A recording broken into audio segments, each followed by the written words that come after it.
What are you thinking about grappling with intersectionality wise these days?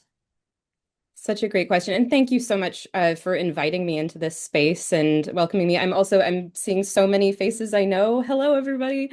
Isn't it great Uh, when people have their it's cameras like a on? I'm reunion. telling you. Hello. And new people, names I recognize, but faces I don't know you yet. Hi, welcome. I'm so delighted to be here. So what have I been thinking about lately? I've noticed this last summer that MAIHDA is now 10 years old. It's happy birthday, MAIHDA, because my dissertation, which was the first proposal for this, came out back in 2015. So we passed that anniversary, and I've been kind of taking stock at this point and saying, well, I've spent the first decade of this here just kind of making sure it works, and then convincing people it works, including myself, and trying to develop it further, road test it, as some people would say, crash test it. Like, how far can it go? uh, really kind of grappling with it as a tool. I've been noticing recently, though, I've been really slowing down and pivoting more into thinking about what are the right questions to be asking. I've been, like many of us, feeling the pressures of this moment we find ourselves in, and how can I be meeting this moment? I think I've been spending a lot of energy actually resisting the institutional pressure that always exists for those of us in academia to publish, publish, publish. And it would be, in a sense, so easy for me to just churn out endless papers with, rubber stamp exactly the same thing without really caring about the questions under it or doing something that's meaningful with it, have it be very superficial. Hmm. And I don't want my work to be that, and I don't want to set that example with MAIHDA scholarship. So I've been pivoting more energy into mentorship, into collaborations and support where I don't necessarily know all of the best questions to be asking. Those come from people doing the work, people engaged with communities, people in communities. So I'm certainly still engaged in, development and further, fun extensions of things, but so much of my work and energy these days is really getting poured into the next generation of scholars and into people doing applied work. I'm here with a tool that I'd like to have be helpful if it can be in the work that you're doing, but I'm support for people doing the real work. That's how I've been Hmm. viewing myself. That's lovely. That's lovely. So we got, the salons draw all kinds of people. We got qualitative researchers, we got practitioners, we got people who don't do research, we have people who are just interested in intersectionality. So for the non-quantitative researchers or the people who are like, is it MAIHDA? Is it MAIHDA? What is this thing? What is MAIHDA? Well, I'll start with I didn't give it this acronym. It actually, the acronym MAIHDA came from before this method existed. And it was basically a framework for thinking about multi-level models coming from Juan Merlo and other collaborators from a few years before I was actually putting the method now known as MAIHDA out there. I originally just called it a multi-level intersectional approach. And I still kind of like that. So call it what you will. I think this is a potato potato situation with MAIHDA MAIHDA. I call it MAIHDA, but I don't think that that's necessarily the right one. What matters to me is, does it work? So what is it?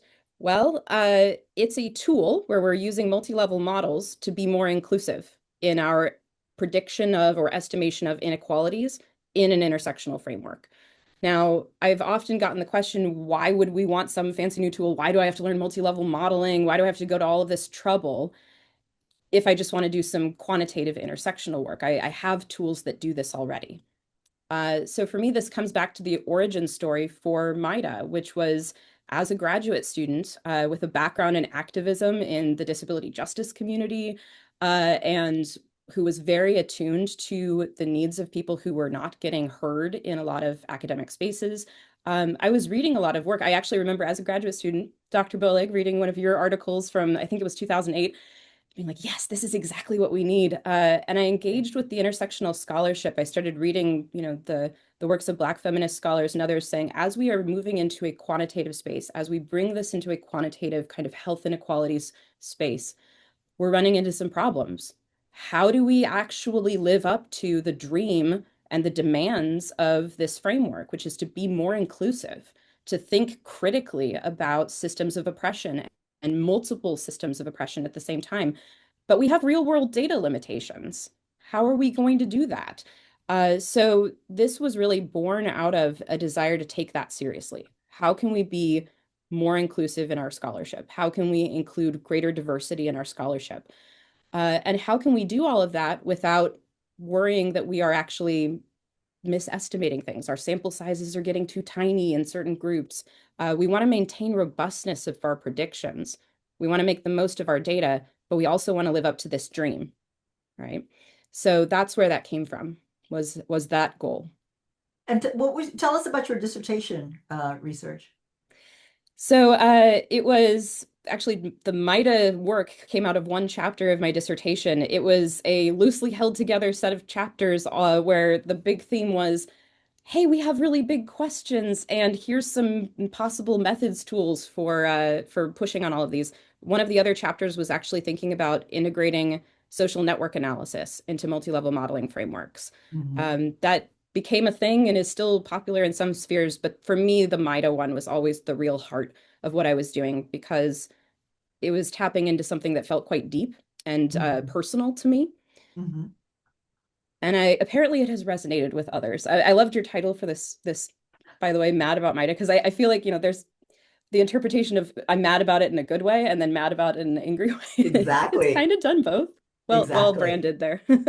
Let me take this opportunity to tell you that one of the things that I love about your work so much in around MIDA is your true fidelity and respect that we not just get lost in the world of methodology, where it's just like, oh, we have this method and it's complex and sophisticated. You really are so insistent in your work about, making sure it's really about advancing social justice and that we not lose sight of the larger framework, the intersectional framework that this method emerges from. And so I really want to because you could have so easily been reductionist and just gone with that. And so it's something I really respect about your work.